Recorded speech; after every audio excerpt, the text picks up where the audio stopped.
Her daughter was found slain in her bedroom 20 years ago. Inside a mom's cross-country quest to find the killer, Brittany Phillips was an 18-year-old college student in Tulsa, Oklahoma, when she stopped showing up to class, raising the suspicions of those who knew her.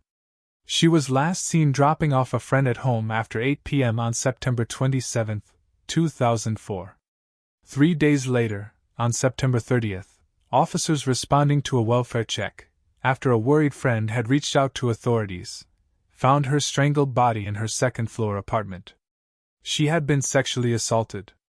In the 2 decades since, ex-boyfriends and strangers have been questioned, sex offenders have been investigated, and DNA swabs have been taken, but there are still no suspects. This is the first anniversary where the case has been colder than when she was alive, because we buried her on her 19th birthday, October 4th. Her mother, Maggie Zingman, 69, tells People, "I never thought that she would be murdered. But then I never thought that it would be a cold case. And then never thought that I'd be sitting here at the 20th anniversary." This year, like she has for the past 18, Zingman is traveling across the country in her bright purple and pink Kia Carnival, which is adorned with large pictures of Brittany and a number to call for tips. Her goal? To bring attention to her daughter's case in the hopes of finding the killer. Zingman, a trauma psychologist who works with combat veterans, has dubbed her cross-country forays "Caravan to Catch a Killer." "I want my daughter's case solved before I die," she says. "I feel like the case dies with me. Brittany would kill me if I stopped, and she'd be doing the same for me." A college student who loved sports. Tulsa Community College student Brittany loved sports and music and had plans to transfer to Oklahoma State University and continue with her chemistry studies. She was hoping for a career in cancer research. The last time Zingman spoke to her daughter was on Monday, September 27th, the same day she was last seen dropping off her friend, when the teen had to go to urgent care because of allergy issues. She had been at a doctor's office, because she always had these allergy problems, and couldn't get in. She says, "She was with a friend, and she told me, 'I'm going to drop my friend off and then I'm going home.' When Brittany didn't show up for classes, a friend called police. Inside the apartment, officers found Brittany dead on the floor next to her bed. There was some defensive stuff underneath the nails," says Zingman. "She must have fought. My belief is that possibly he was waiting there, or he broke in after she slept." Despite interviewing hundreds of people, nobody really was able to give anything concrete happening around the time this occurred, says Tulsa Police Department cold case detective Jeremy Stiles. Maybe he's a serial predator. In 2007, with no suspects in sight, Zingman began to wonder if the killer had moved on and was killing elsewhere. Maybe he's a serial predator, maybe he travels along the highways, and he has been killing or raping people across the U.S., she says. "I really wanted to see if there were similar murders out there. That maybe a spouse, a sister, a detective would hear something familiar in my story.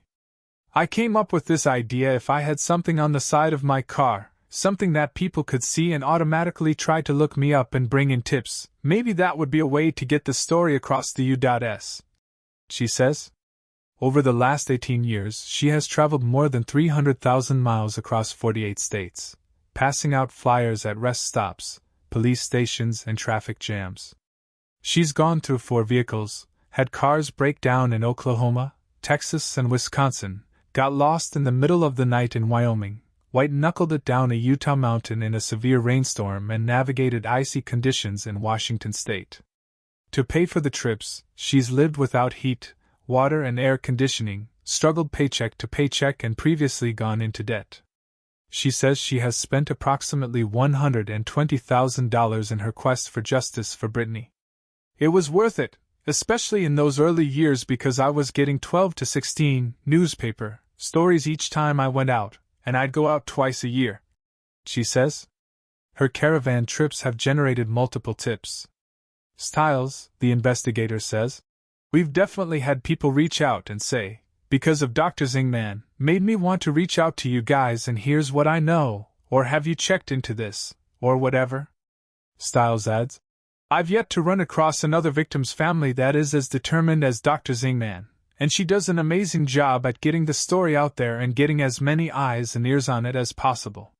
For Zingman, traveling the open road has been a way of coping with her grief. It's been how I survive, because beyond what the purpose is, the gifts, the connection, the hugs, the people honking at me coming down a mountain, she says, I have had such unbelievable experiences. I couldn't have survived this without these experiences. Although she remains hopeful that one day her daughter's killer will be caught, her travels have become about connecting with other homicide cold case families. It's not about my daughter's case as much anymore, she says. It really is about wanting to reach out. Let me help you be a voice. Let me just say you're not crazy. Because that's what kills people. Tip complicates timeline. A possible lead in her daughter's killing surfaced in 2023 when Zingman received a call from her ex-husband, who told her he found a birthday card that Brittany had mailed to him in 2004 to forward to her grandfather. The card had a post office stamp dated September 29th, 2 days after police believe Brittany died. It was a stamp bought from a kiosk machine, says Zingman. If it was a regular stamp, that would be easy. Yes, it just sat in the mail bin for a while, but it was printed by the kiosk. This stamp having that date could change the timeline. Stiles agrees the timing is peculiar, saying it's after what detectives thought more than likely the incident would have occurred. Stiles adds, I 100% can't say what I make of it yet, but it's unexpected and odd. Right now, Stiles is hopeful that current genetic genealogy work on DNA found underneath Brittany's fingernails will provide answers. Obviously, if that leads to an individual, that's definitely somebody who we're going to want to talk to next and figure out how they were involved, he says. Meanwhile, Zingman is getting ready for her next road trip around Thanksgiving. She plans to hit Texas, Arizona, New Mexico, Nevada, and California. She was beautiful, and she was intelligent, and it just rips my heart out that the world lost her, says Zingman. But my car has been the gift. I know millions know her, because millions have seen her on the road. If you have any information about the murder of Brittany Phillips, please call Tulsa Crime Stoppers at 918-596-COPS or email homicide@cityoftulsa.org.